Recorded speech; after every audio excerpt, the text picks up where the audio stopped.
Драги пријатели, посетители, гости во Друштвото на писателите на Македонија, драги пријатели на Друштвото што не следите на платформата Facebook во моментов, добре дојдовте на денешниот ден во кој одбележуваме 8 децении од кодификацијата на стандарди од македонски јазик, што воопшто го одбележуваме денот на македонскиот јазик со мало задоснување и го одбележуваме истовремено со представување на новите членови на Друштвото на писателите на Македонија, кои што споделат дел од своето творештво, но исто така ќе зборуваат слободно и на прашањето што ќе значи нам јазикот. Пред да ве оставам на нашите членови, кои што ќе бидат модерирани од Като Богоева, ќе го најавам Славчо Ковиловски, главниот одговорен уредник на Стожер, кој што ќе се осврне накратко, приводно, по повод денот на македонскиот јазик, ќе зборува за јазикот и за творештвото. Тој ќе биде. Добре, веднаш потоа ќе продолжиме со Кате и со гостите. Фала ви и ви посакувам да уживате.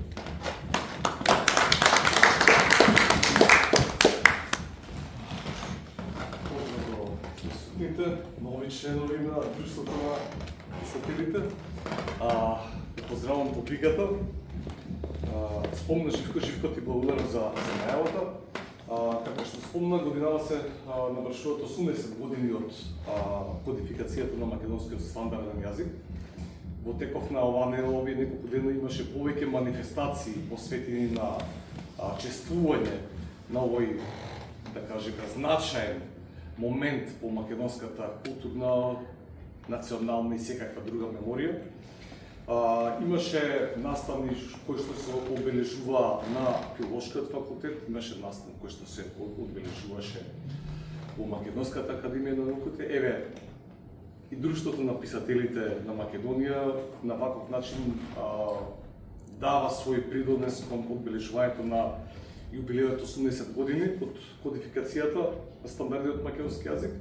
Јас, осем што сум главен уредник на Стожер, работам токму тоа, работам во Институтот за македонска литература и се занимавам со тие јазични, идентитетски, културни, литературни прашања, почнувајќи од 19 век до 45 година, така што се поклопа со тој период. Особено тоа во кој што го работам, особено што во изминатиот период за други прилики истражав малку во Националната универзитетска библиотека и листав тие стари македонски списанија од Втората светска војна и почетокот на кодификацијата, 45-та, Нова Македонија, Млад борец, Нов ден, така натака, така што во моје пригодно да го наречам обраќање, ќе започнам со еден историски контекст за развојот на македонскиот јазик, начинот на кој што се стигнало до кодификацијата, но и за авторите кои што започнале да го трасираат патот на современата македонска литература, почнувајќи од 45-та година. Значи, развојот на македонскиот јазик представува долготраен историски процес кој што започнал уште од 9 век, продолжил низ вековите преку народниот говор и конечно добил свој стандарден облик по Втората светска војна. Знаеме дека корените на македонскиот јазик може да се најдат уште во 9 век, како што спомнав, кога светите браќа Кирил и Методи ја создале глаголицата и го превеле првото богослужбено четиво на словенски јазик со основа токму од говорите околу Солун. Подоцна нивните ученици Климент и Наум во Охрид ја продолжиле нивната мисија, ширејќи го писмото и писменоста меѓу македонскиот народ преку Охридската книжевна школа. Во текот на османскиот период македонскиот јазик продолжил да живее во народната устна традиција, по песните, поговорките, бајките, приказните и така натака. Во 19 век со развојот на народносната свест се појавуваат и првите обиди за пишување на македонски народен јазик преку делата на Константин Миладинов, Ѓорѓе Пулевски, Марко Цепенков, кои што во своите творби го користеле токму народниот израз. Пресвртница во развојот на македонскиот јазик се случува за време и по Втората светска војна, кога на првото заседание на АСКУ македонскиот јазик е прогласен за службен јазик на територијата на тогашна Народна република Македонија, а веќе следната 45-та година била кодифицирана азбуката и правописот. Овој настан представува почеток на современиот македонски јазик и од тогаш па наваму тој се развија во сите области, почнувајќи од образованието, науката, уметноста, медиумите и секојдневниот живот.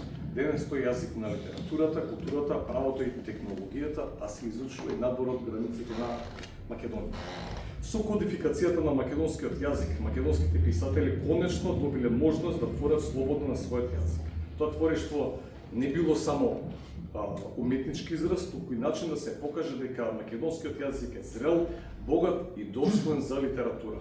Писателите како Блаже Кумански, Аца Шопов, Славко Јаневски, Стале Попов и други го користат јазикот за да создадат дела што зборуваат за македонската реалност, страдања, радости и борби. Преку поезија, раскази и романи, тие го развиваа јазикот и му даваа нова сила и живот.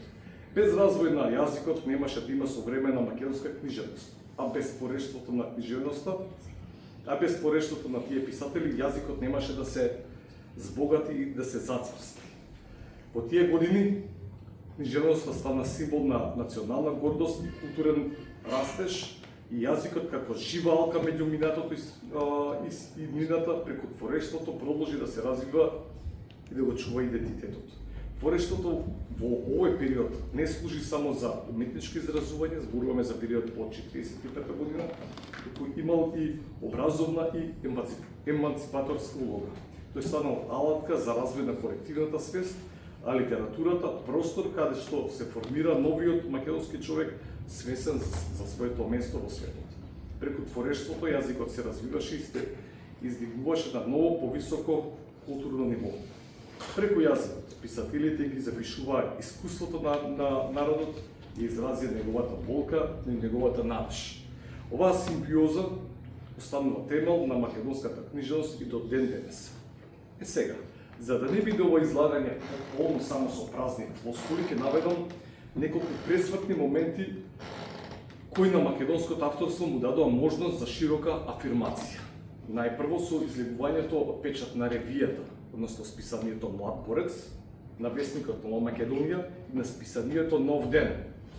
На македонските писатели им се отворија вратите за да покажат што знаат и умеат во литературата. За нив се кажува дека важело правилото. Велам се кажува, јас не сум сведок, но се кажува, имам слушано од старите, дека ако сакаш да бидеш писател, најпрво мора да те објават во Млад борец, во Нов ден, во Разгледи и во Современост. Постарите автори сигурно се сеќаваат на значењето на овие списанија, да се овие песна, расказ или есеј на некој од страниците од овие изданија. Уште еден важен момент е и основањето на Друштвото на писателите на Македонија, 45-та година, со што и официјално македонските писатели се организираа војснавско здружение во кое се водеа полемики, конфронтации и се определуваше текот на повојната македонска книжевност. Овие македонски класици што ги сметаме денес, како Коневски, Јаневски, Шопов, Стале Попов, понатаму Поле Чашоли, Иван Точко, Владо Малецки, Јован Бошковски, Венко Марковски, кој спомнеме со сите негови мани, Лазо Каровски, Гого Ивановски, Ванчо Николевски и така натака, се представници на првата македонска повојна генерација автори.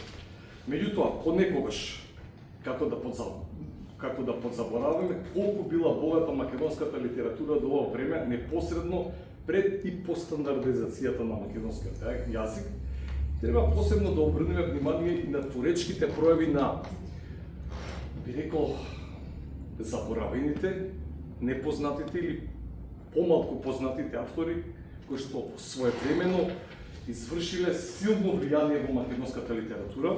Некои од со овие автори, истражувајќи јас прв пат се сретнав, тие се Илија Топаловски, Марика Наумова, значи имаме и женско авторство од ова период. Јаким Синадиновски, Благој Војдановски, Цвета Ѓошевска, подоцна Органџиева и други поети раскажувачи, да не го забораиме Бранко Заревски, Радован Петковски и останатите автори објавувајќи на страниците на весници и списанија кои што ние денес скоро и да не се сеќаваме или не знаеме дека постоеле, а ќе повторам, своевремено извршиле силно влијание во македонската културна средина.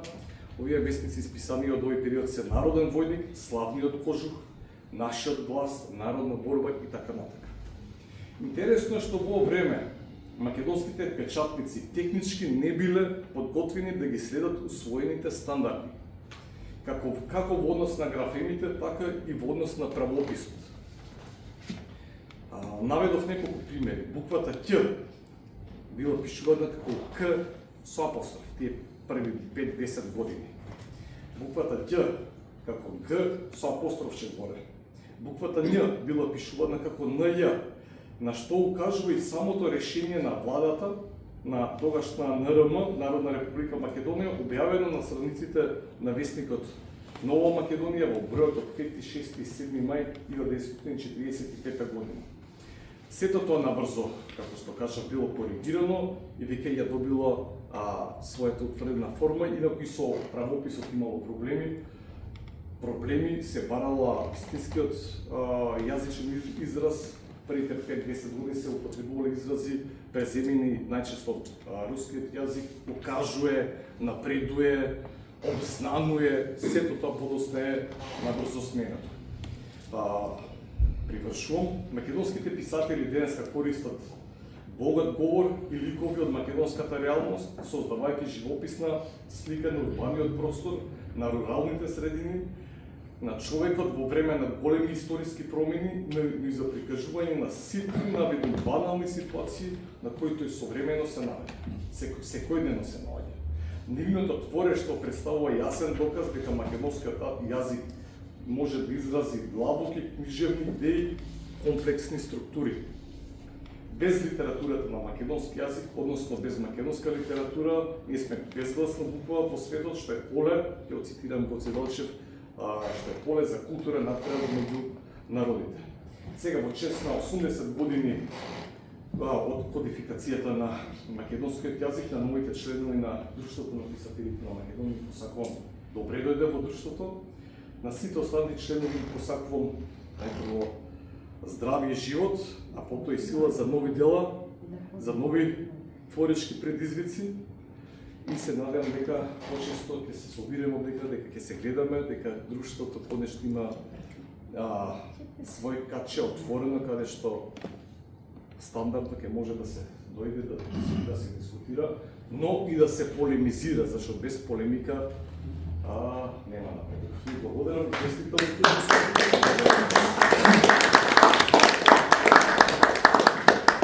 Благодарам јас на Славчо Миловски и благодарам на вас присутни што е да не почестите со вашето присуство, да им го направиме денот убав на нашите нови членови, да дојдат и тие овај нашиот дом, домот на Македонија, и да ја релаксираме и атмосферата и да ве прашам дали пат сте овде.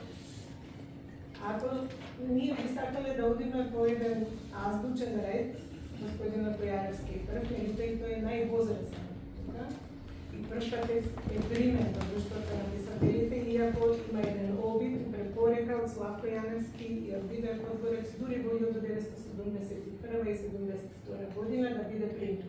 Тогаш не е примен, би прочитам рецензијата од тие наши значени автори за една негова книга, и тоа сега господин Бојаровски е тука. За нас е многу голема чест што на негова 90 годишна возраст, тоа е сега овде во друштвото. И ова е значаен момент и за Искра Донева. Таа е за прв пат после 20 и нешто години, така, 20 и кусор. Дојде во друштвото на писатели, се подсети дека била како студент, а успеавме да ја транспортираме со Живко, со новиот транспортер што го добивме како донација, може и прочитавте на Facebook страницата. Така да беше малце симпатично, малку страф и така натаму, меѓутоа се заврши убаво и Искра е тука на моје голямо задоволство.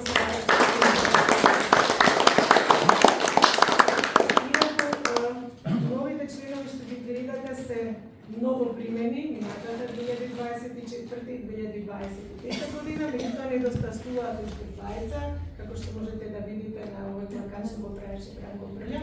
Тоа е Симона Јовановска и Милчо Мисовски, кои што до оправдани причини не присуствуваат.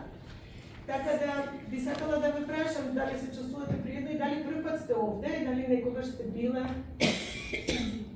или ова е повод за да влезете и да разговарате. Господине Бојаровски, сте биле вие? Многу пати. Многу пати? Не можам да ги изборувам броеви. Мислам,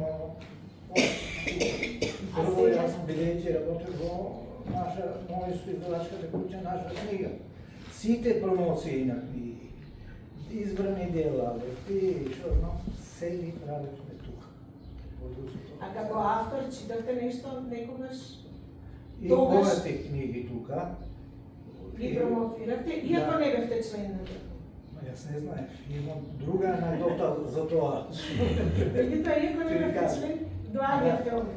Како се чувствувате сега? Ево, имате 90 години, ми е драго што со вас разговарам на ова. Па сега добро, јас би сакал уште поубаво да се чувствувам.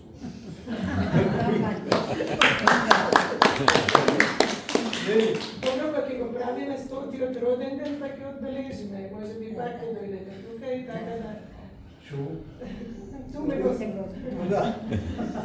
благодарам, еве, Искра, најавата, кажавме за овој ваш момент, како се чувствуваше?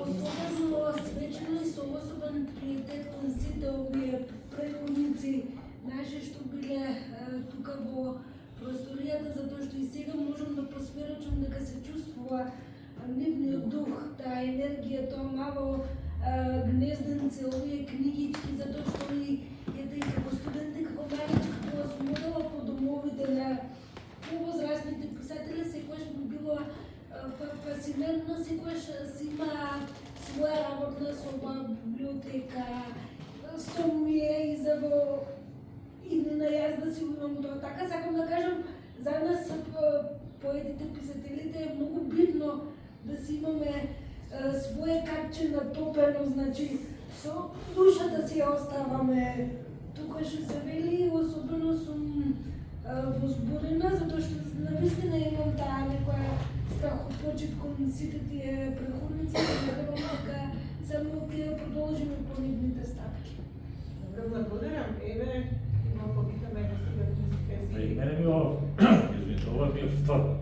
Втор пат? Овие простори, прв пат и тоа се поврза со така мојата омилена тема превод. Прв пат бев да го преведам мојот драг пријател Аријан Лека, кога го доби книжевниот жезл, значи само го преведував неговиот говор што беше. И ќе наставувам уште повеќе такви настави да има во друштвото на писателите на Македонија, зашто ова е, би се рекол, можност за интеркултурна комуникација меѓу авторите, меѓу книжевноста и така натаму, преку преводите да се препознаме малку подобро. Оценам ова што го прави друштвото на писателите во секој активности на друштвото, да има и представници од албанските и турските и ромските автори кои живеат и влашки.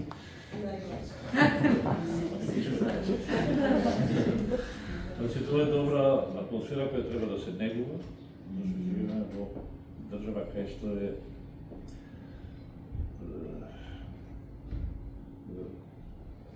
меѓукултурната едукација над се заостанува, библиосијата го надвладува двојазичноста и така натаму и сите мои напори се во таа насока да се запознаеме и да се знаеме малку повеќе. Не географска гостиларска снага, и јас сум од Госила, туку да се запознаеме и јазикот да ни биде како да не би, зашто во насока да градиме мостови, понекогаш градиме и зидови. Да се фокусираме во таа првата намера, да се изградат тие. Ние можеме само книжевни мостови да изградиме, па политиката нека зема од нас урнеки, нека ги тие имат пари, нека ги подобруваат.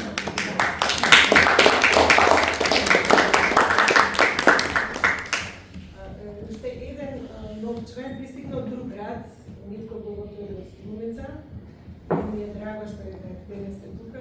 ти го доживуваш овој ден? Мислам, си бил сигурно претходно или не? За жал не сум бил, но Не? Јас бев уверена дека на некоја промоција на нешто си бил. дури многумина колеги кои се дел од нашата генерација, што пред 15 години го направивме првиот избор, ветерот носи убаво време. Имав можности да присуствувам, но дали поради патувањата или поради претходните политики на друштвото, не се случило. И денес сум прв пат физички тука, но не се осеќам како вирџин, како наивен, туку гледајќи ги портретите на сите овие великани со чије твора што сме пораснале, едноставно како да се вратив дома и благодарност до актуелното председателство и управен одбор што решија да дадат нов ветер во друштвото на писатели и со тоа да почнеме да градаме мостови не само помеѓу нас авторите од различни градови, туку баш како што каже Илјузет, меѓу јазиците меѓу јазиците кои ги користиме во нашата држава и да дадеме простор да запознаеме автори кои досега не се непознати, затоа што недостатокот од преводи од македонски на другите јазици и од другите јазици на македонски е нешто на кое сите треба заедно да работиме. И младата Хана Корнети, која што се појави во нашето книжевно дневно на нашиот град и во нашата држава сега скоро, меѓутоа прозвуча силно, така да го заслужи местото што на овие години дојде тука. Како ти се чувствуваш? Ова е во твојот дел, кај што живееш во центар, како го доживуваш овој простор? Си поминувала сигурно тука, ова улица? Да, ние се шагуваме дека многу е добро позиционирана кафаната под друштво на писатели и на музичари. Да, средина. Така да сме, мислам, чест ми е, сум била тука и предходно, а се друго што би можела да кажам за друштвото веќе беше кажано од колегите денес. Забележка, јас сум бил во кафана. Добро што сме била тука некаде. Добро, тоа не беше еден од условите да бидеш. Се оди од дола нагоре. Се почнала во кафаната. Ако не држиш. Кафана е фондацијата на...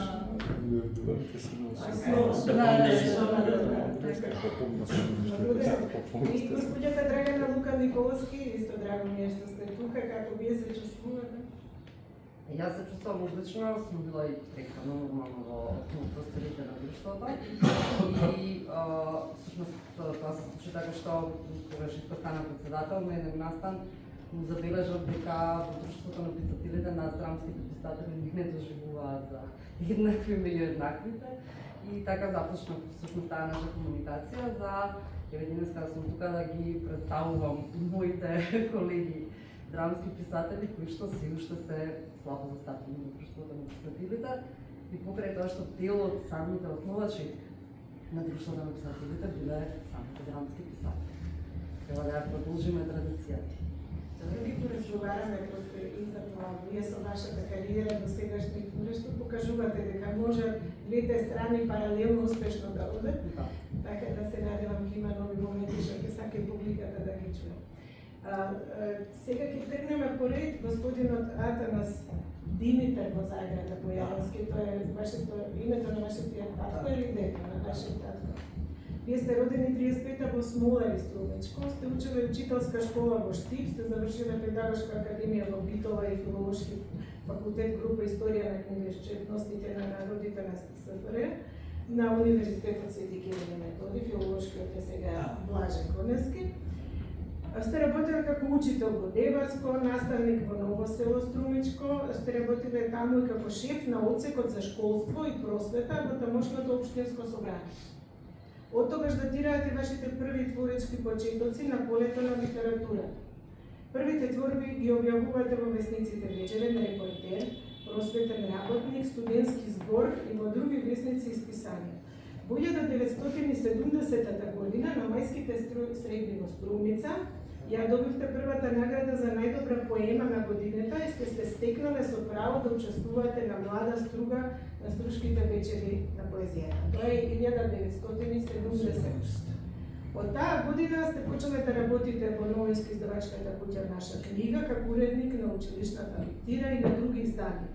Вие сте автор на збирката поезија Планината моја пату од 1971 година, на романот за деца Пековото детството, на збирката за деца Мајчината порака, објавена 2020 година. Објавувавте своји песни во повеќе зборници на поети и просветни работници. Дел од вашата поезија е препеана на српско-хрватски јазик, се извинувам, а вие сте превели дел од светската книжевна белетристика на македонски јазик. Автор сте меѓу другото и на сценариото за телевизискиот филм, работен според книгата Првите цутови од Борис Војаджиски. Добитник сте на повеќе награди и признанија од областа на издаваштвото во земјава, а низ годините извршувавте и многобројни општествени функции во Македонија и поранешна Југославија, поврзани и со издаваштвото и со литература.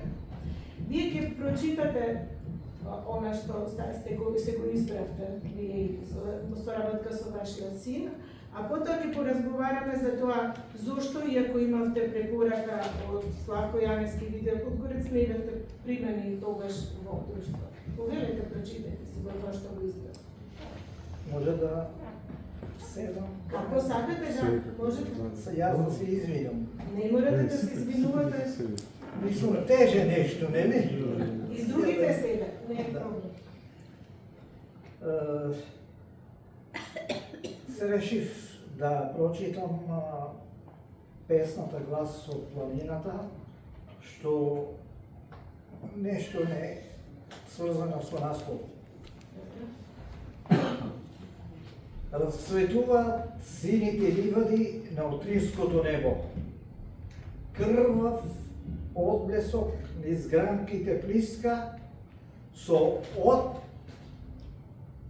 плашлива срна настапува овој ден. Ден и сонце. Земја отворена до това.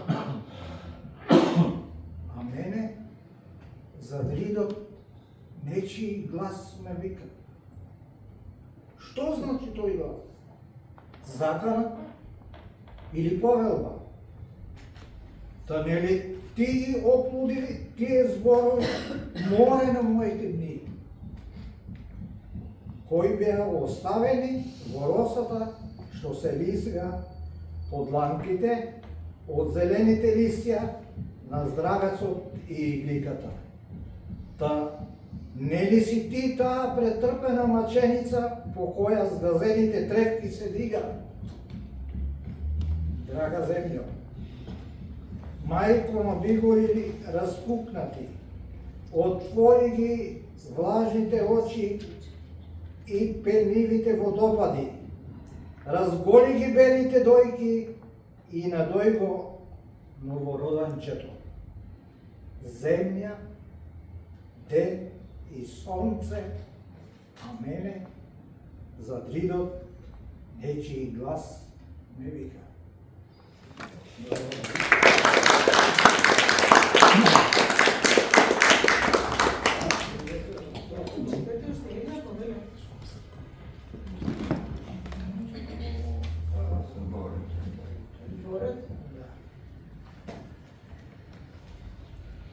Борот.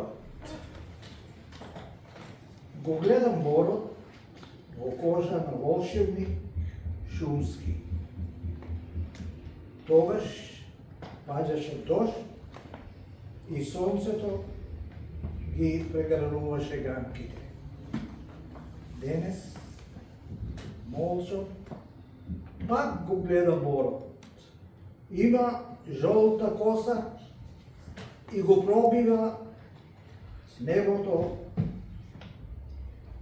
угоре. Има распукната кора, скршени раце и едно рамето око, од кое истекнува болка на земјата катранеста. Денес молчам и го гледам борот. Тој престана да расте.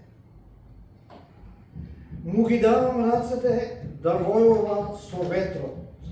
Му ги давам устните да и се смее на тревата. Му давам сок да се помлади неговата снага. И пак секако во небото да ликне. Но Борот престана да работи. Кој го пробуде небото со сабите?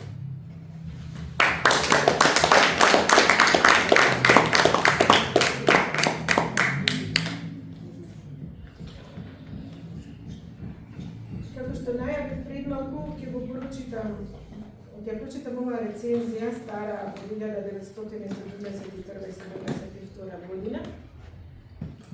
Се надевам дека ќе го привлече вашето внимание. Рецензија за Атанас Бојаровски. Десетина години веќе името на Атанас Бојаровски е редовно присутно на страниците од литературните вестници и списанија кај нас. Пишува и поезија и проза.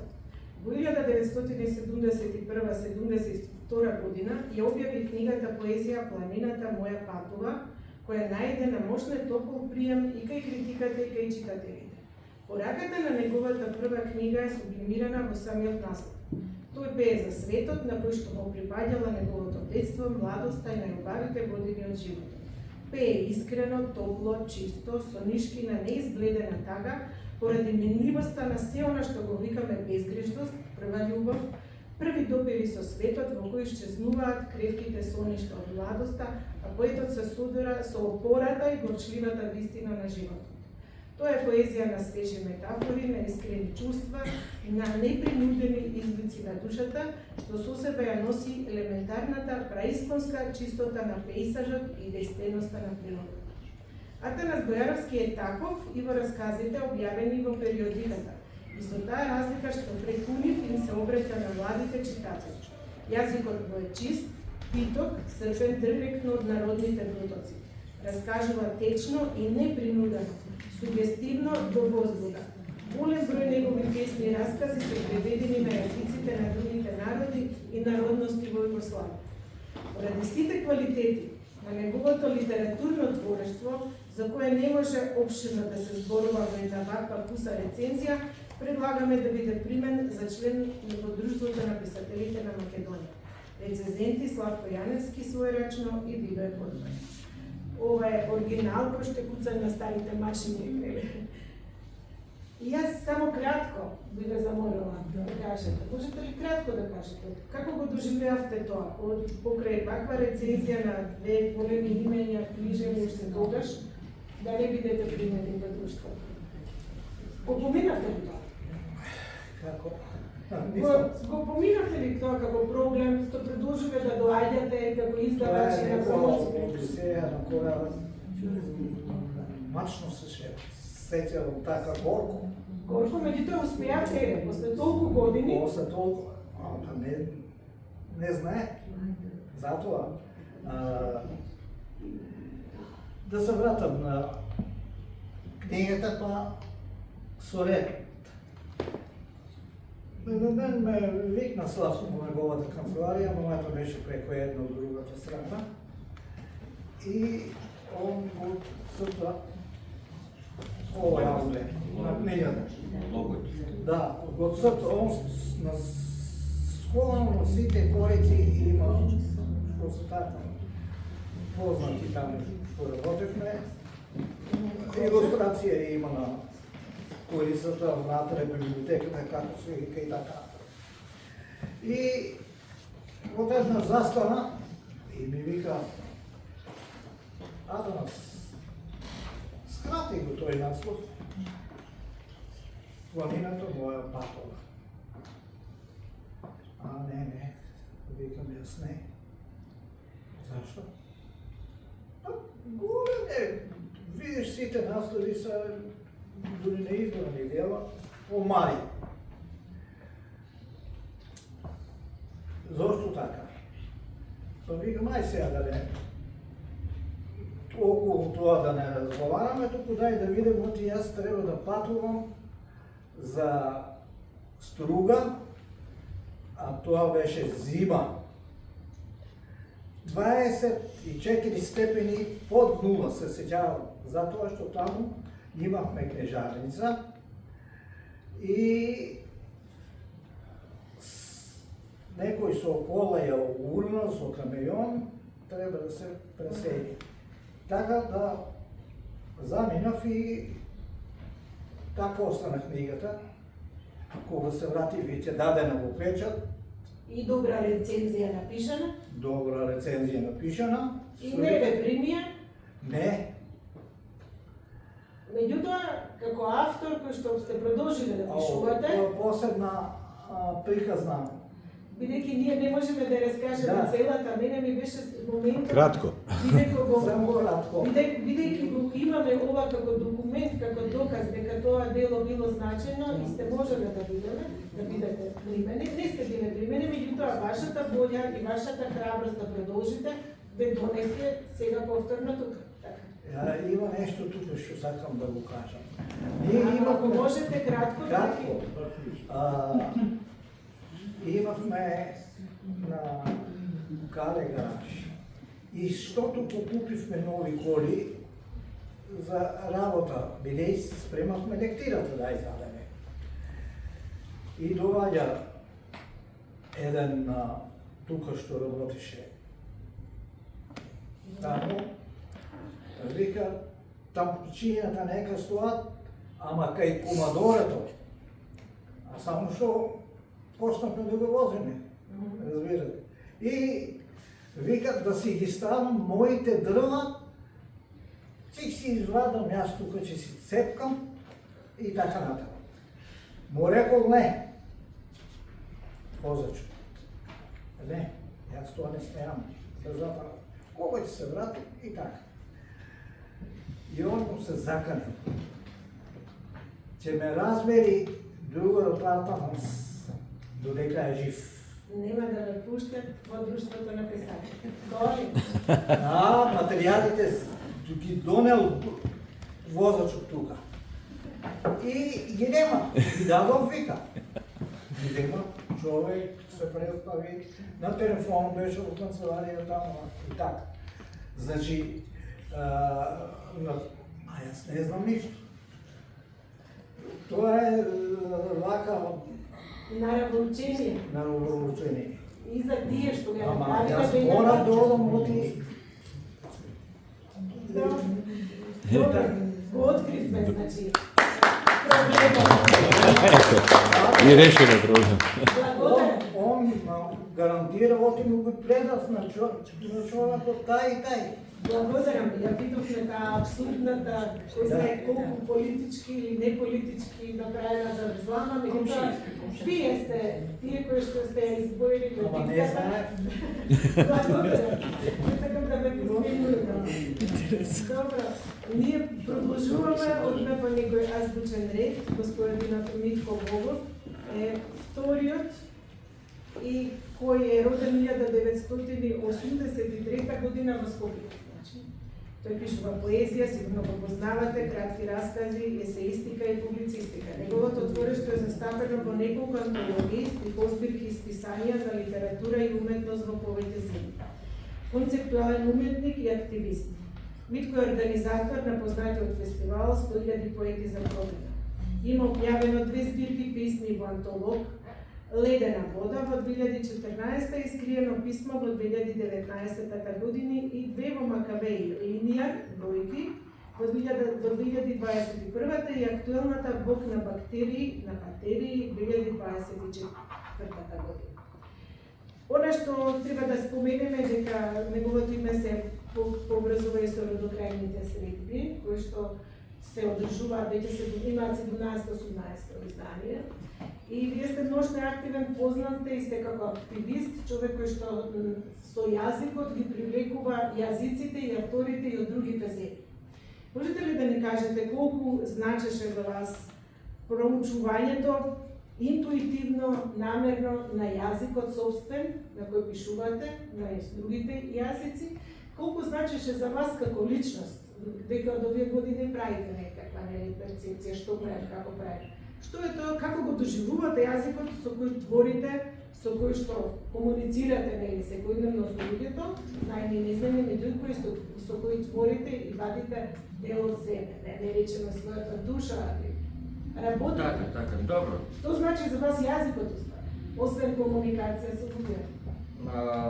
Може да кажем дека уште од млад пишувам, уште во основно образование, но иако сум учествувал во тие литературни секции, детски рацинови средби и сум растал со јазикот и работев како млад и преку Радио Струмица на вклучување на Македонско радио и Радио 2 со утринската програма за млади, јазикот ми бил близок.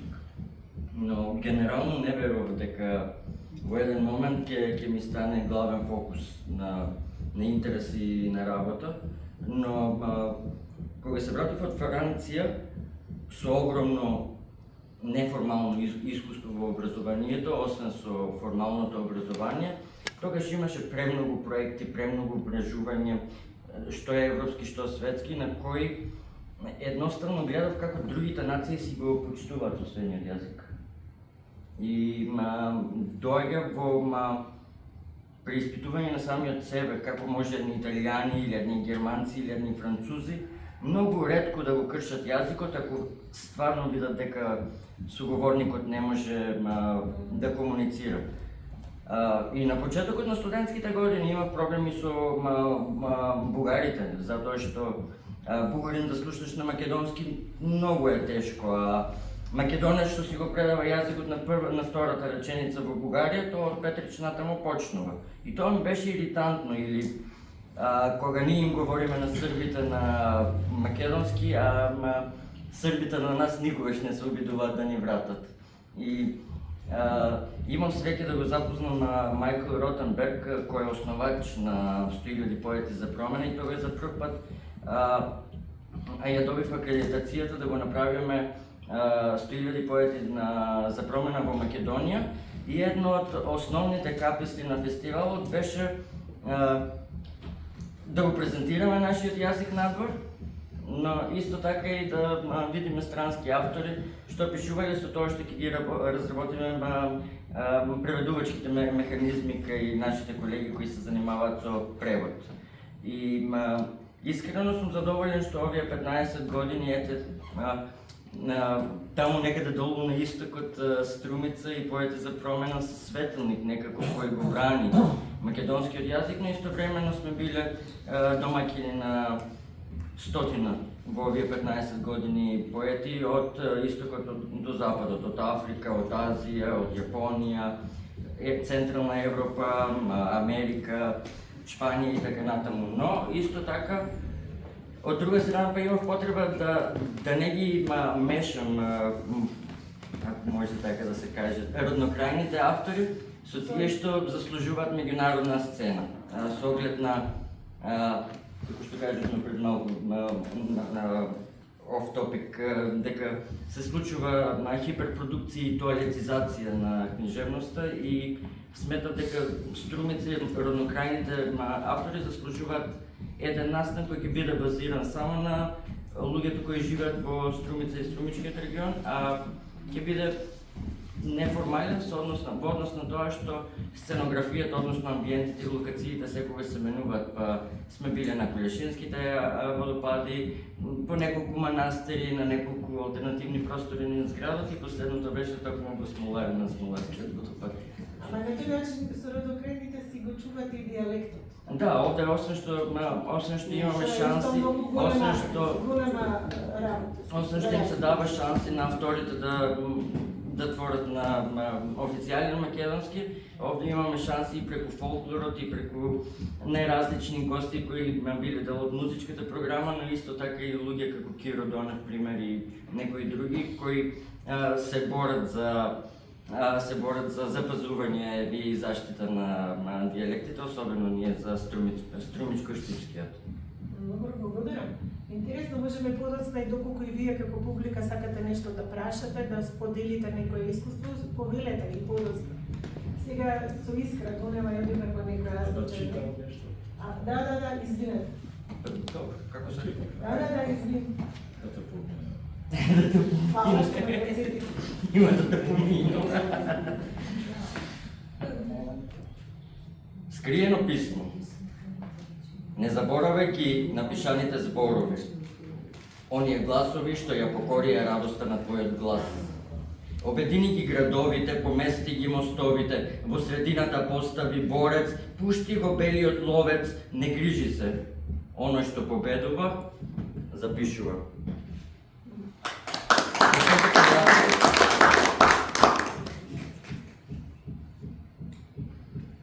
Плачеме со бојана крвава калинка, не отсекуваат од коренот и не претвораат во трупци. Се пудиме како непотребен мебел во канцеларии надвор од градот. Администрацијата е некаде на тезга, се продаваат без вагање нивните профили. Газдите ги именуваат со бројче. Твојот број не е достапен.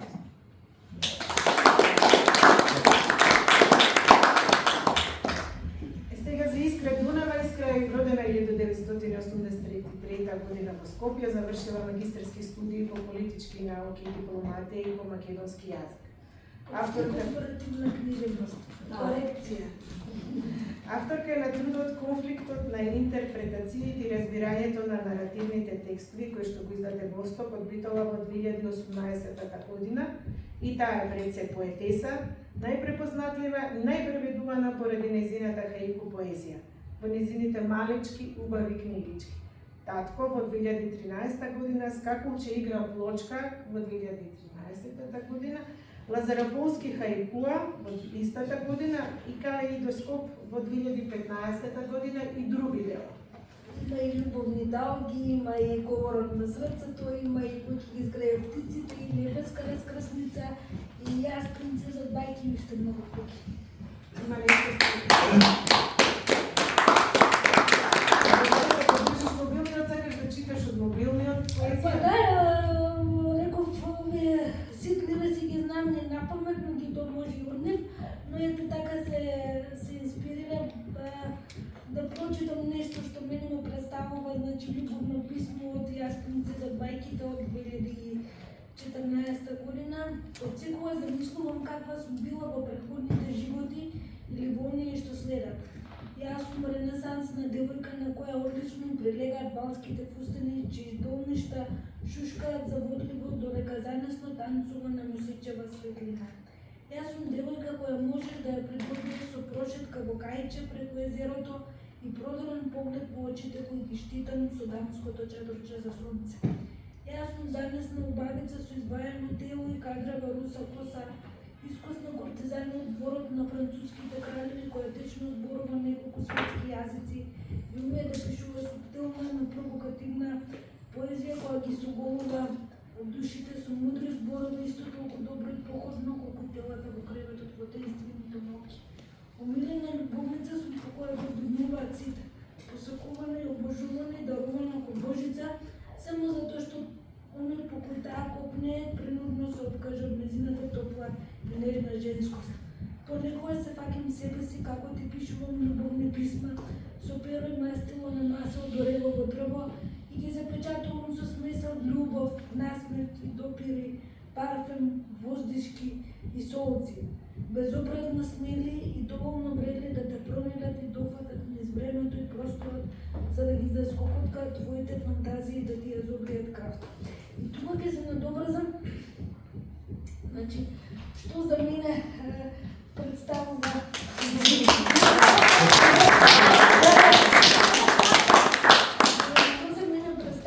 јазикот, именно од оваа позиција, секогаш седната и секогаш принудена да ги правам поинаку работите, но никогаш да се откажам од нормално детство и нормален живот, па дури и побогат од многу мои разлици. Значи, јас почнав да пишувам, почнав да ги диктирам моите писани и замисли на мојата мајка уште пред да ја знам азбуката и да можам самата да си ги запишувам. Значи, на мои 6 години, затоа што имав потреба да си створам некој свој свет, во кој што можам да трчам, да се качувам по дрвата, да видам како изгледа светот од перспективата на едно мравче, на една птица, на едно жабче. Значи, јас многу бев поврзана со со природата и со едноставно претерано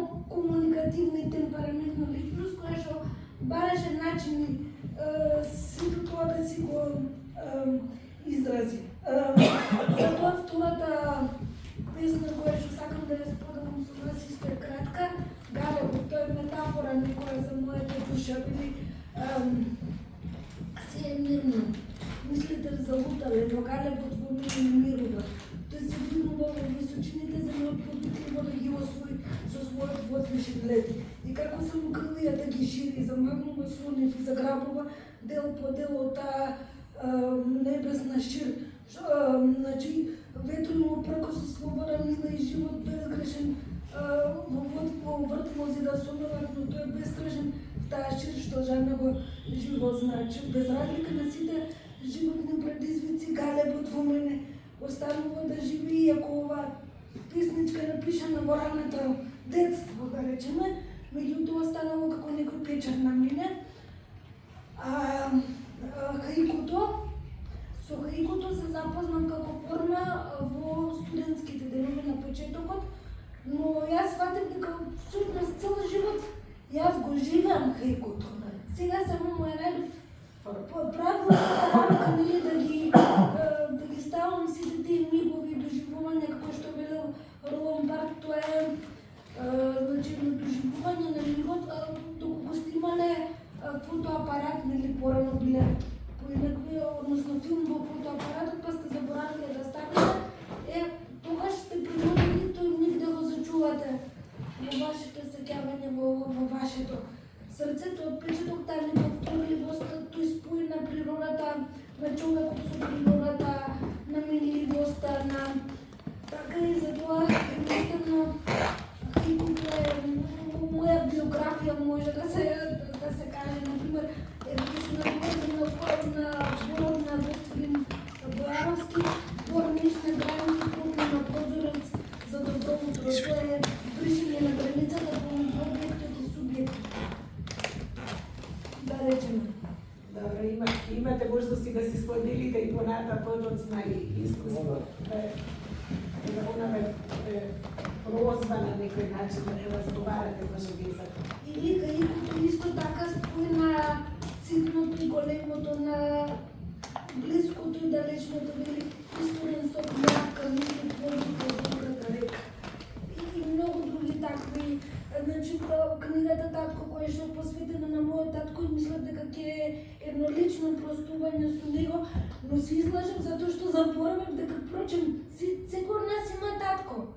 И дека едно од најпосакуваните е еден топол тестамент на титулата да се биде татко, затоа што татковци на хартија може било, ама фигура и значење и посветеност како што имаше мојот татко, тоа е реткост.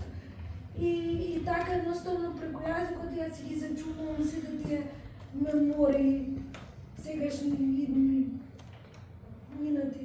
тоа е за вас јазикот. Благодарам.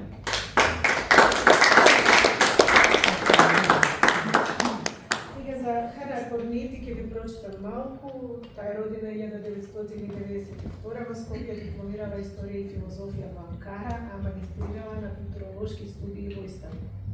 Помеѓу другото, во издавачката кутија или ги има објавено збирката Раскази и млечни запи во 2021 и романот за деца Илина и шумските тролови преку делегација. Добитничка на првата награда за театарско сценарио во 2019 година, на втората награда на конкурсот за најдобар расказ на Нова Македонија, а била и финалист во регионалниот книжевен избор Штефица Цек. Знам дека Хана има нов роман кој во недела ќе биде представен на Сарајево. Збирка раскази кој што има убав наслов Каде леташ или печатлива полица, привлекува веќе внимание. Значи јазикот Хана, што е таа некаква поја поврзана со него во твојот живот во сите сфери, а најсилно во овој фокус да твориш, да создаваш континуирано, пишуваш раскази, пишуваш роман, присутна си и на социјалните мрежи, објавуваш. јазикот, конкретно во книжевноста, е жива материја, мислам дека е жива материја и дека мислам дека еве на пример кога пишувам за некој кај некој според некој е критика, според некој е позитивна страна, дека пишувам и доста колоквијално. И сметам дека за мене лично тоа е начин, бидејќи најчесто нараторите се личности. Многу ретко пишувам толку одвоено или од трета перспектива. Например, луѓе што живеат например со повеќе јазици, македонски, албански, македонски и влашки, македонски и турски, или живеела во странство, па се враќаат, па се борат да го најдат идентитетот во јазикот што им бил, што им е мајчин, или да се преселиш некаде, па да видиш кој си ти на тој јазик. Како тоа е твоето искуство што си студирала, си регистрирала во Да. друга држава кај што си слушала турски, претпоставам и англиски. Да, и една впрочем една од причините зашто толку го сакам колоквијалниот јазик или диалектите или се јазикот во кој живееме наспроти јазикот како што е правоописен и така натаму, е бидејќи тука се кријат специфичностите, уникатностите, вистинското искуство и животна приказна. Например, во Турција образованието ми беше на англиски, а живеев на турски и кога се вратив во Македонија по 12 години во странство, мене ми беше тешко да комуницирам со луѓе, не бидејќи не знаев македонски, туку бидејќи знаев баш по литературен македонски. И јас го немав хуморот, не можев да кажам виц, не можев да изразам нешто, не можев да играм со зборовите. И тоа ми беше една од најголемите пречки во создавање нови односи со луѓе. Колку траеше тоа долго? Па траеше повеќе од година сигурно. И продолжува процесот, да, мислам, и продолжува затоа што се осеќаш како никогаш да не можеш да бидеш целосно изразен, што исто во ред не мора сите се да разбираат кои сме и што сме. Меѓутоа, еве не прво сум пишувала и на англиски, кој може да се каже дека имало периоди кога далеку повеќе сум го користела, ама е неспоредливо тоа што јас ќе го кажам на англиски со тоа што ќе го кажам на македонски, бидејќи ова е сепак јазикот кој го живеам. И затоа ми е драго што сум тука во овој период од мојот живот, дека сум обкружена со јазикот. Така ја гледаш неговата сила всушност. Да. И ставен до такви предизвици со јазикот, вие како творци кои што со јазикот творите, преку јазикот се изразувате, гледате со што имате всушност работа. Која е неговата моќ? Колку вие можете да го совладате, да се повлечете, да се втурнете, како тоа иде творечки. Се плашите некогаш, не можете? Да, меѓутоа се помалку сум, мислам дека треба. Еве, една од причините зашто дури мислам дека Борхес има зборено дека многу го сака англискиот јазик, дека многу игрив, адаптабилен, можеш да правиш што сакаш, со кованици е лесно да правиш. Сето тоа се исто вистина за македонскиот јазик, ама ние сме малку поконзервативни, мислам дека. Во тоа колку ни е дозволено, што е писмено, што е неписмено. Многу сме самокритични и несигурни. Па да, дури например еве на тема кодификација на јазик, тоа е сепак селективна работа, така се бира одреден дел од Македонија, окей, така ќе биде литература, а територијата е толку разноврсна, разновидна. Да. И од тие аспекти секако убаво е да знае човек да напише не знам одвоено и така мислам очигледни работи. Меѓутоа не треба да го доживуваме како крута работа, туку како пластелин, жива материја. Добро, еве што ти избори, еве тоа беше збирка раскази, јас претрагувам и не уште еднаш. И ги прочиташ ми рече дека тоа новото нешто. Да, инаку баш денеска прв пат книгата, мислам вчера веројатно се родила од печатница. Денеска е насам, ја немам со себе. Ајде честитаме на пред промоцијата. Фала многу. Имам два кратки, може да ги прочитам со малку контекст. Ова е за жена, мајка, која почнува секој утро да се буди со нов мутиран дел од телото, почнува со око од нејзина мајка, продолжува со не знам, уво од некој прадедо, после тоа станува крила и обашка и песјаци и така натаму. Саки прочитам. Најчудното беше што, гледајќи ги сите овие делови од луѓе и битија што некогаш постоеле, назад до самиот Биг Бенг, назад до самата звездана прашина, што некако се претворило во живот. Сето тоа што се случило пред мене и го носев, сега, поочигледно, од кога било претходно, во себе, правеше да се чувствувам многу помалку осамен. Живеам на една планета со сите мои роднини, а сите предци ми се во самата срж. Некогаш сум ловела во блудница, некогаш сум светкала на небото, некогаш сум јавала на конј, сега можам да звонам во компанија за чоколадо и да им го рекламирам најновиот производ, и сето тоа е прекрасно. Јас сум заедно.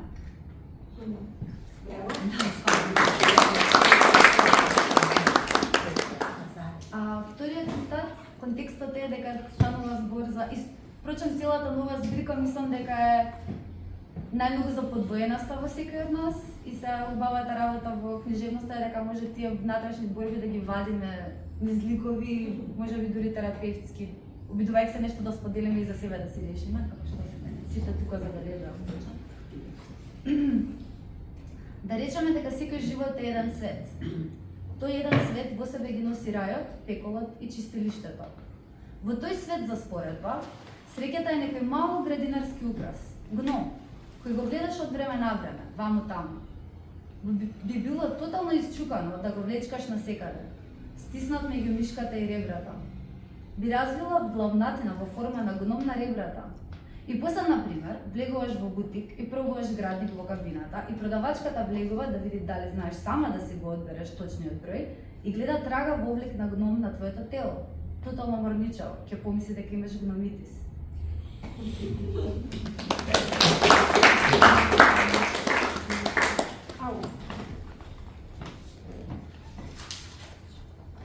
Мала депонцентрација. Додека до седмиот денешен учесник, без оние двајца кои што ги оправдавме, нели, господјата Драгана Лука Николовски, родена е 84-та година во Скопје, драматург, драмска писателка, сценарист и раскажувач. Дипломирала на Факултетот за драмски уметности во Скопје, каде што магистрирала и докторирала. Авторка е на драмските текстови Балканизација 2009, Тајни 2010, Пиноки и Црвенкапа во потрага по Вадиновата лампа 2011, Се ќе биде добро 2014, Марта Верина 2024, 104 2025. Незината и други. Незината прва поставена драма е Треперење помеѓу две подадени дланки од 2011 година во режија на Нина Николич. Во 2019 година за расказот Пат на системот и како балканските народи сфатија дека Бог може би не постои, ја доби наградата Живко Чинго, додека во 2020 година од печат излезе незината прва збирка раскази Улица Мајмунска. Во 2014 година за драмската адаптација на романот Франкенштајн од Мери Шели, во режија на Покан Младеновиќ, ја добив колективната награда за најдобра адаптација на фестивалот Војдан Черноденски. Таа е сценарист на повеќе филмови и на бројни телевизиски продукции. Господјо Лукан, кажете ми како изгледа кога ќе се прочита вака биографија на некоја драмска писателка, драматург, сценарист и раскажувач, како изгледа едно секојдневие во кое што знаете дека во денот нешто мора да напишете, се јавува порив за пишување, дали ќе пишувам драми, дали ќе работам на сценарија, дали ќе пишувам раскази, дали ќе... Како тоа изгледа? Пишувањето само по себе, мислам, во нашиот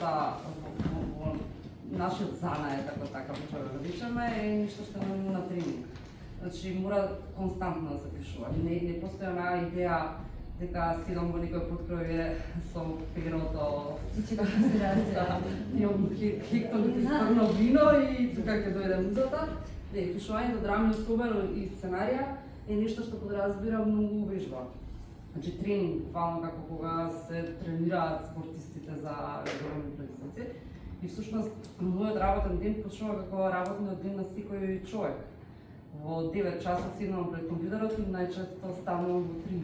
Некогаш заборавам да јадам, значи тоа е еден процес кој што бара од тебе да влезеш со целиот ангажман.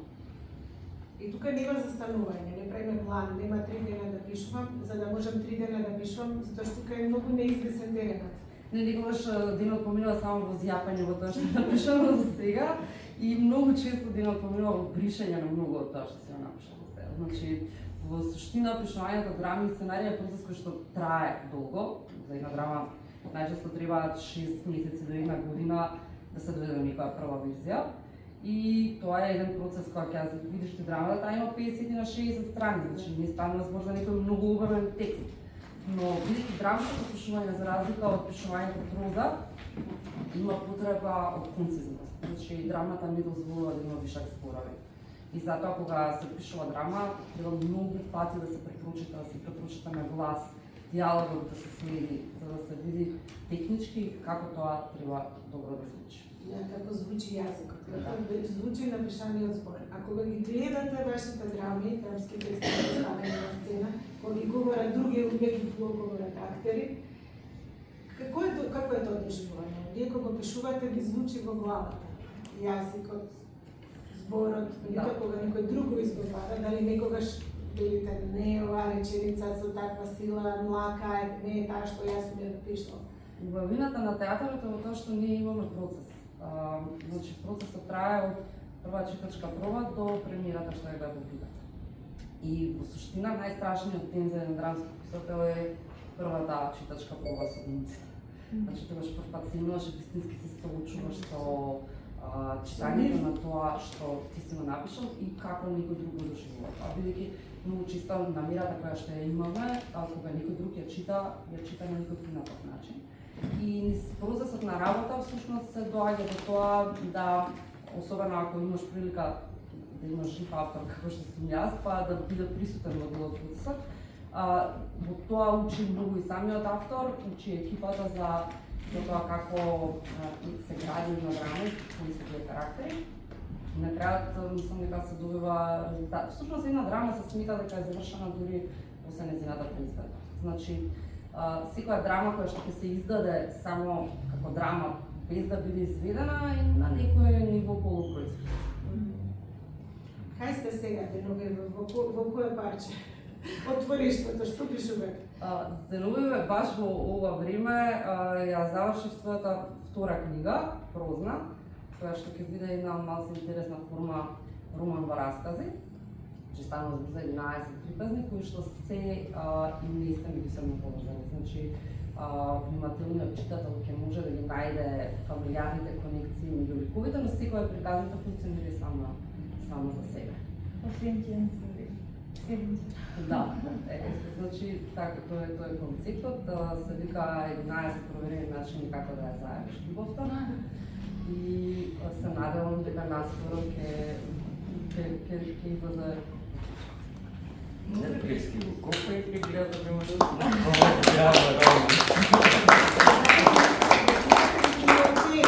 Може би и тоа можете. Сепак ќе прочитам еден не цел расказ, но еден дел од еден од расказите од новата зборка, новата книга. 104. Милена се спремаше на работа кога Борјан излезе од купатилото. На надкасната до креветот и го виде списанието кое ги имаше оставено Милена. На насловната страна со големи црвени букви пишуваше: дали и кога да му кажете на партнерот колку љубовници сте имали пред него. Борјан се замисли. Никогаш немаше размислување за тоа. Но сега одеднаш сакаше да знае. Дојде до Милена, ја пригрна за грб и додека таа ја мислеше пред на огледалото во спалната соба и кажа: "И, ќе ми кажеш?" "Што?" Зачудено го погледна Милена при огледалото. "Кој е твојот број?" Тој во раката го носеше списанието и го покажа насловот. Милена се насмеа со најшироката насмевка која тој ја имаше видена на незиното лице и само просто и едноставно како да кажува чивли рече 104. Борјан остана статисно.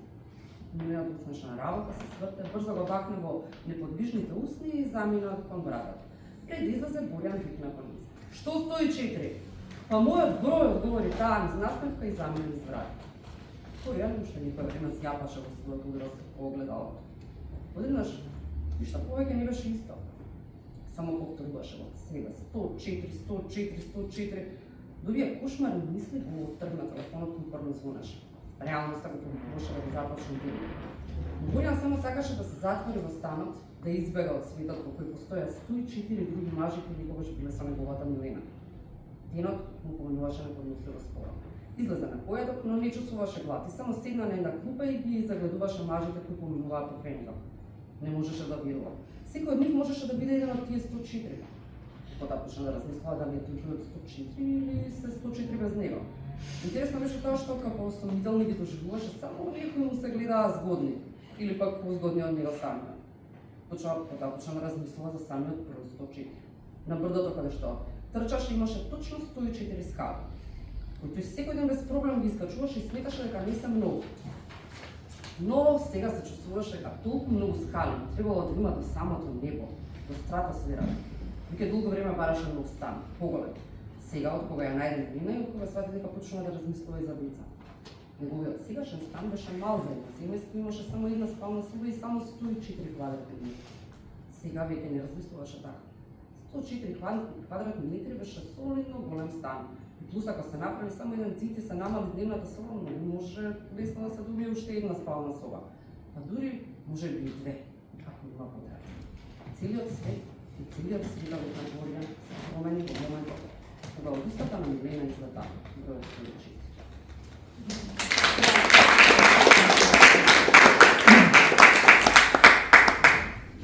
Стигнахме до последниот господинот Лумс Казили во Гостиваре роден 1962. Основно и средно техничко училиште завршил во Гостиваре, студирал машински факултет на Техничкиот факултет на Универзитетот во Приштина. За време на студиите објавувал песни, раскази, критики и есеи за рок музиката во тогашниот печат во Приштина и во Скопје. Автор е на поетските книги на албански јазик. Песната се раѓа во Самотија 1989, кога вратите се отвораат со звона 1995, Излезот Сафари 2005, Самотија обесена како број на порта 2015 и Тестаментот Свила 2019. Во 2017 година е објавена неговата книга Кога љубовта се троши како креда со преведени песни на македонски јазик, а во 2024 година на македонски јазик му е објавена и книгата Тестаментот Свила. Песните му се преведени на повеќе другите јазици. Освен поезија, објавува и раскази и есеи. Тој е активен и на полето на човековите права. Вие сте последниот по велета. Очекуваме да ни издвоите нешто што ќе прочитате, меѓутоа пред се да ни кажете вашите конекции со јазикот, сопствен, мајчин јазикот во средината во која што живеете, јазикот на кој што ви се преведени, бидејќи имате превод на повеќе јазици на вашите книги, како ги доживувате преводите на јазиците, кои што ги разбирате, кои што некои ги преведувачите ви ги читаат, кој тој однос после преведен ваш собствен текст на друг јазик? Сте размислували за тоа? Сигурно тоа е задоволство кој доаѓа после еден макротопен процес. Секојаш не си доверлив кон преведувачот. Секој автор не му верува толку на преведувачот и треба да најде начин како тоа да некаде да го умножи процесот на преведување и да биде во што поблизок контакт со преведувачот. Имав среќа за овие книги што ми се објавени како книги дека преведувачот ги познав многу добро. Попрвата книга беше Линдита Ахмет, наша врна поетеса, која веќе не е жива. И на вториот еден преведувач кој допрва ќе се слушне како преведувач, мој пријател од Гостиваре, Аги Мустафај, тој не преведувал книжевност, зборува и го пишува македонски јазик перфектно. Тој е преведувач по конференции, семинари и слични работи. Едно 4-5 години го терам да чита како поезија, за да се да го види убавината на јазикот, зашто не е убавината јазикот во конференциите, во семинарите и слично, токму во книжевноста и во книгите. И процесот на, како да кажем, на мониторинг на целиот процес на пишување го наблюдував и јас самиот од проста причина што го познавам македонскиот јазик. Убаво го познавам, но толку го ценам што не можам да пишувам јазик, зашто немам таа сигурност која се добива при пишување на мајчин јазик. Од друга страна, бидејќи доаѓам од едно окружување кое не е подобно за книжевноста, сум студирал машинство, работам новинар, сето тоа има допир со практичноста, со диалектиката. Од друга страна, пишувам и песни кои се на друга приказна од таа секојдневната работа. Кога го почувствувавте тоа? Вие сте генерација Да. во период во кој Југославија се случува виша драстични промени. Јас сум 65-66, го знам тој процес. Да. Кога кај вас, бидејќи сте студирале сосема нешто друго, кога се јавија тие сигнали, сте слушале музика, бидејќи за музика ще пишуваме? Музиката е, значи, потик. Од друга страна, дружбата е мотивација за да се пишува. Значи, јас губев 2 години при студирање на машинство. И тие години што ги губев во машинство ги беа најубавите години зашто му се посветив на книжевноста. Живеам во една куќа полна со книги, татко ми за свека бил професор по албански книжевен јазик и дома имавме во ходникот еден голем шкаф со книги. Ги имав сите 200 примероци од речи мисал, од кои 150 сум ги читал сигурно современите книги. Значи, многу такви книги кои што ми помогнаа да го пополнам тоа разочарувањето со студиите кои никогаш не ги работев. Да се разберем, никогаш не сум работил по инженерство и слични работи. Сепак, пишувањето и јазикот во пишувањето е мактетовно. Многу е одговорна работа, уште повеќе за некој кој што доаѓа од таква средина, машинство, новинарство и треба да пишуваш поезија, кај што зборовите треба да се највозвишено одбрани за да се пренесат во песните. Тоа е мактетовна работа, тоа има еден многу добар резултат. Уживам се кога тоа ќе се прифати кај другиот. Јас не го пишувам поезијата за другиот, го пишувам за себе. Но ако другиот тоа го осеќа како своја, тоа и да каже, тоа се може ли ја да го пишувам. Тоа е тој магичниот миг што го ловам секојаш во животот. Иако не пишувам, како што рече, со некоја динамика. Читам со динамика, читам секој ден песни, романи и така, но не пишувам секој ден. Тама работа да пишувам секој ден, немаше да се памти ни една тоа што го пишувам. Јас сум од тие што сакам да имам, реков и во една книга, сакам да имам 30 читатели мои, кои ме знаат добро и кои ми ги читат и кои ми чекаат создавање на некои мои песни. Да се навратам малку и за преводот.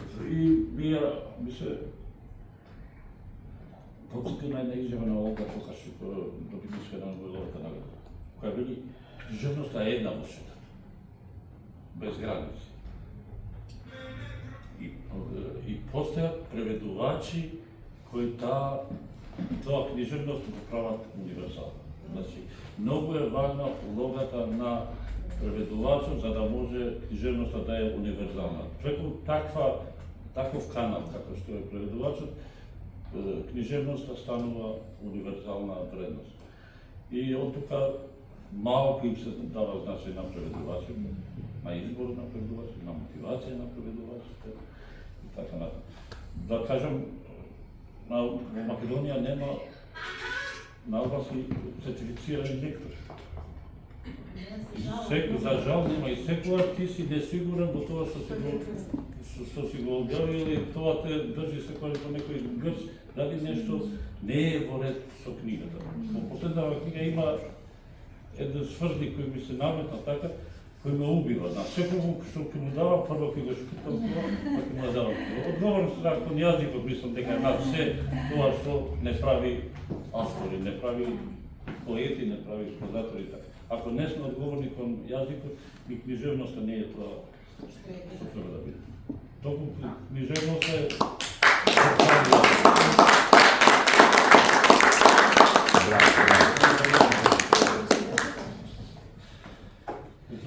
еден ноктурен албански, за да се види случи на превод. Ама извините за акцентот на македонски јазик, но некаде тука. Ноктурно 2, ноктурно 2. Симитјене пара ќе дошудрит, гултет кредит метосајот бефаси, шпарфајте си гота е чумштин бикомоди, текја месо е блена фамзјарми. Саришка филуар ки номрој е ти прес, фиете дритас ке и кам пештеш, хем се бек шту тујав на пеш, гадроја се мосмо преси на бес. Дрит по шпир ке пешкон дјерси, калон на парфер, портадон јед, Luptjahers kursprofil i römpasteligt narcis, que morandon karafle sine fayetim, mabeko, kështu tek jam në kurit, me një gotë qumqi në dorë, duke të prit ty. Mirëm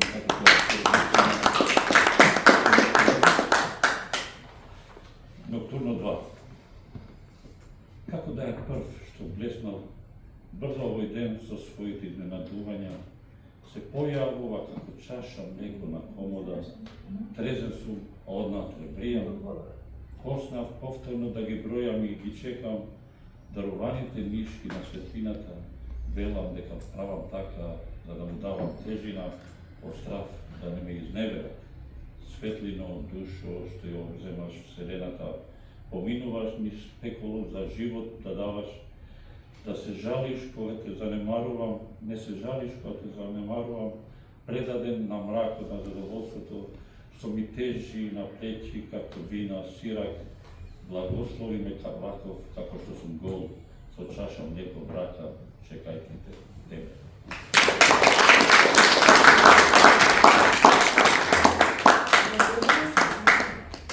Се надевам, уживавте во овие час, сигурно има час по говорење.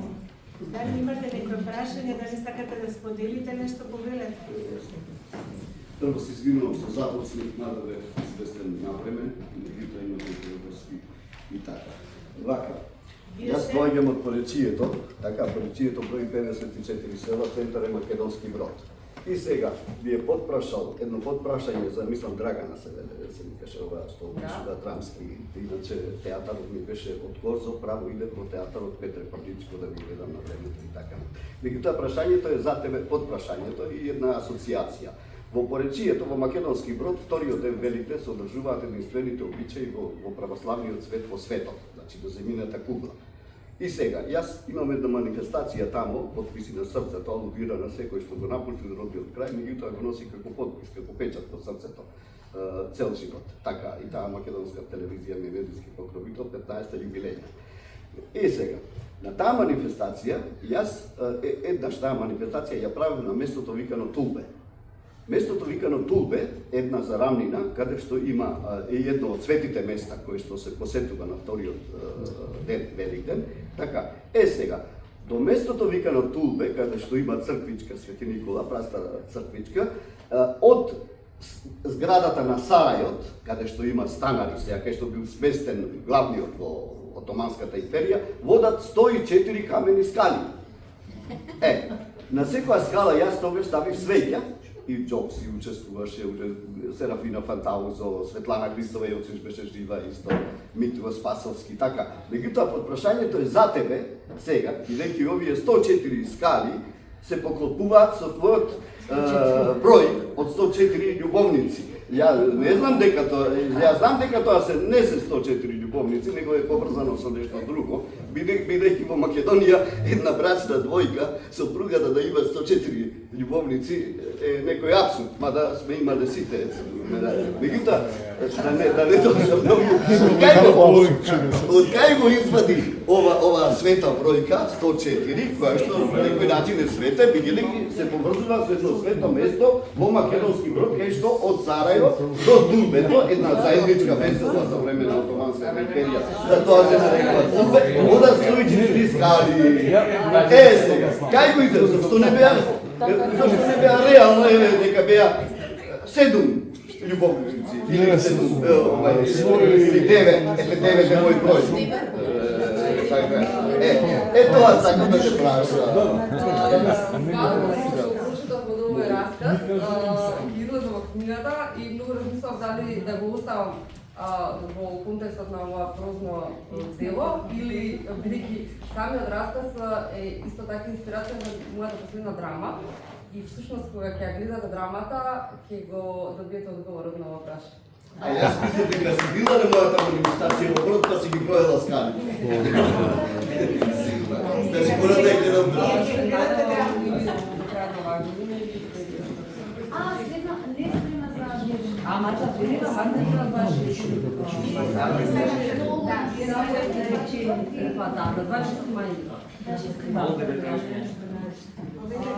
Кратко, и честитам на сите нови членови на Друштвото за членувањето и сакам само да додадам дека некои од нив веќе се приведени, припеани на руски и до некаде значи се познати во Русе, а се работи значи конкретно еве за Витко Богов, за Лукзим Хадири и Хана може вака една тајна да подоткрием. Очекуваме дека наскоро ќе излезе во превод на руски романот на Хана, Илена и Шумски Петролов. Браво!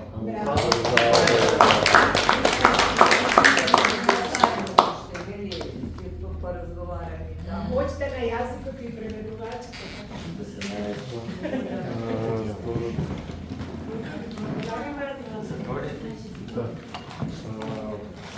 Фала ви на сите за присуството. Ова малку подреа може би повеќе од предвиденото, но верувам дека вредеше. Фала на учесниците, фала на Славчо за воведот. Јас дознав и научив доста нови работи. И така, со среќно во друштвото и да се гледаме и на следни настани. Благодарам.